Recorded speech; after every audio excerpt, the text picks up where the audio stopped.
There is a single Greek word that Jesus chose as the very first command of his public ministry. Not believe, not obey, not pray.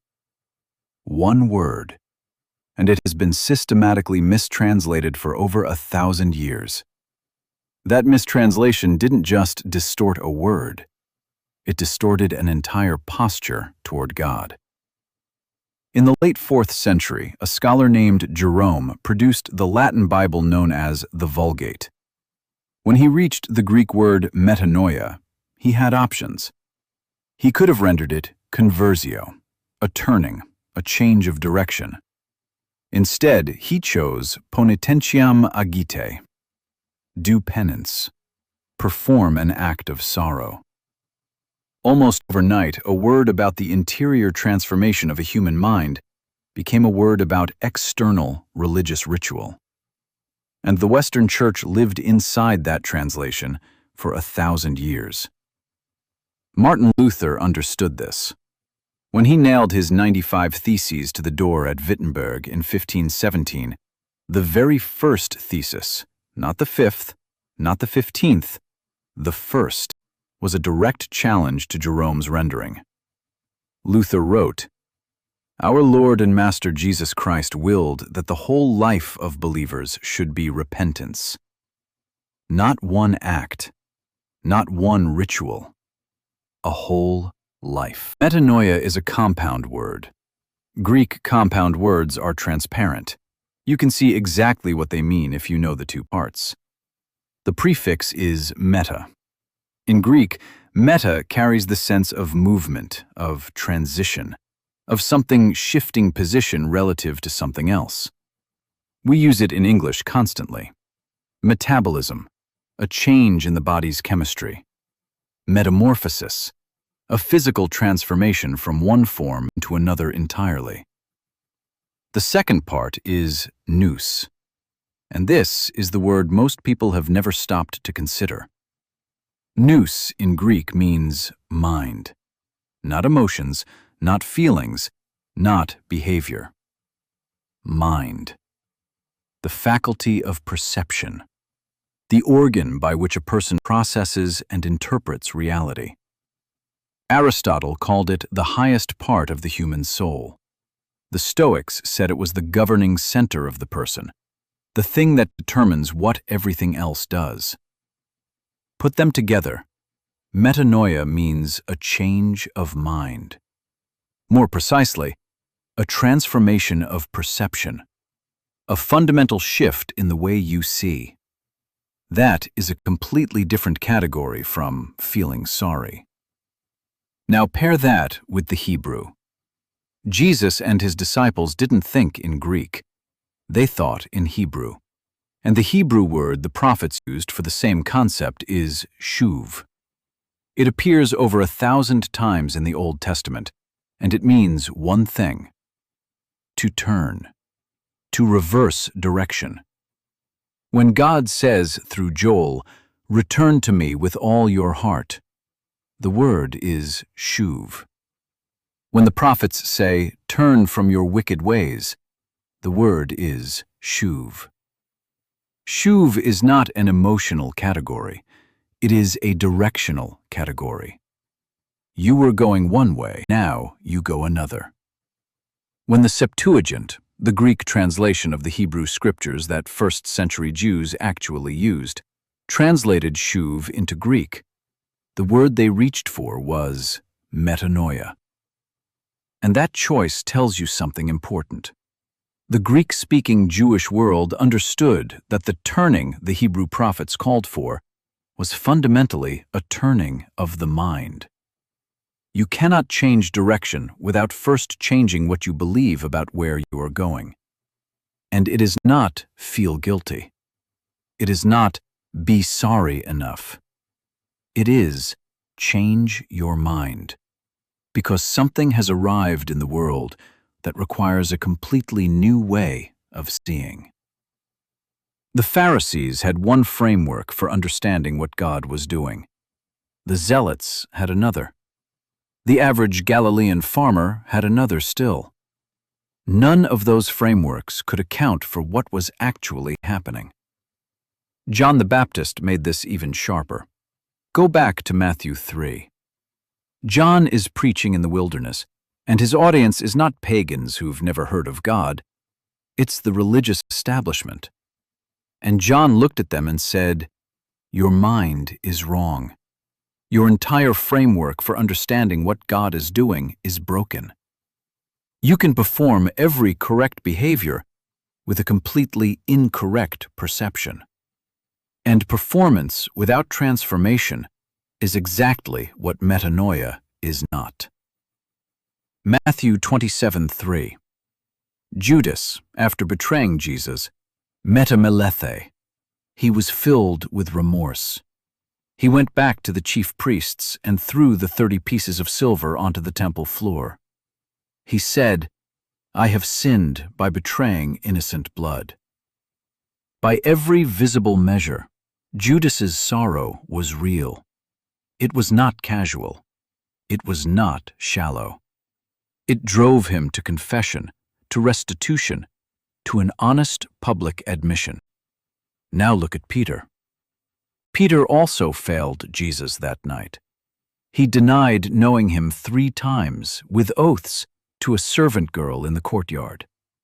Luke 22:61 says that when the rooster crowed, Jesus turned and looked at Peter. And Peter went out and wept bitterly. The emotion was just as real. Arguably, the betrayal was just as acute. But Peter is restored. Peter preaches on Pentecost. Peter becomes the foundation of the early church. The difference between Peter and Judas is not the depth of their feeling. It's what the feeling opened. In Peter, the sorrow became a doorway into a transformed mind, a completely new understanding of who Jesus was, what the resurrection meant, and what grace could hold. That is metanoia. Mark 10. A wealthy young man runs to Jesus, and the detail that he runs matters.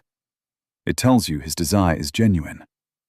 He asks what he must do to inherit eternal life.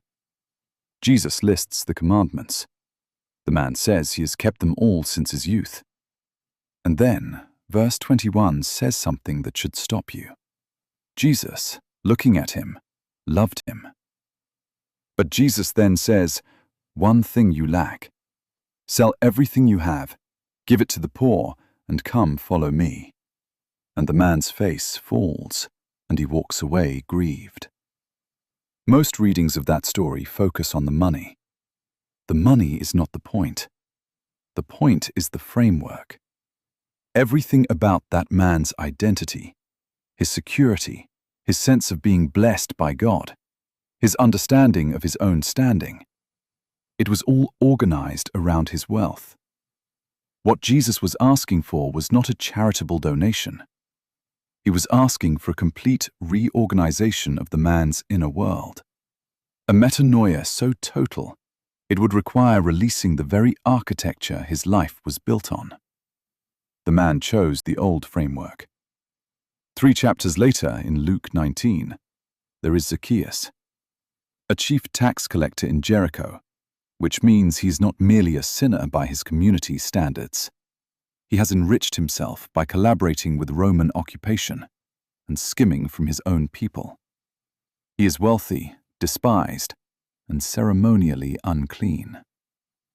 Jesus comes through Jericho, looks up into a sycamore tree, calls Zacchaeus by name, and invites himself to dinner. And in Luke 19:8, Zacchaeus stands and says, "Look, Lord, I give half of my goods to the poor, and if I have taken anything from anyone by false accusation, I restore it fourfold." Jesus never told him to do any of that. He never said, sell, give, restore. But Zacchaeus had encountered something, a person, that changed the way he saw everything. And when the mind changed, the behavior followed. Not because he was guilted, not because he was threatened, because you genuinely cannot see differently and continue to live the same. Paul draws the theological lines with surgical precision. In 2 Corinthians 7:10, he writes, "Godly sorrow produces repentance leading to salvation, not to be regretted.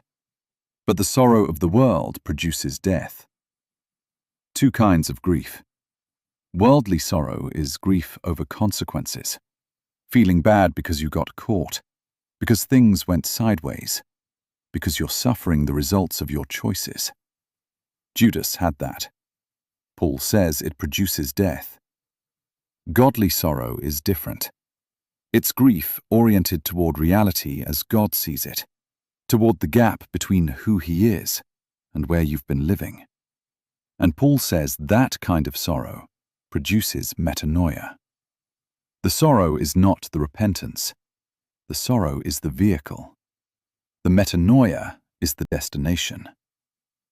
Then, Romans 12:2, "Do not be conformed to this world, but be transformed by the renewing of your mind."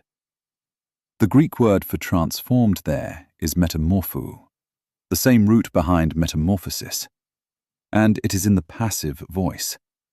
You are being transformed, not transforming yourself through willpower. The mechanism is the renewing of the nous, the mind, the framework for understanding reality.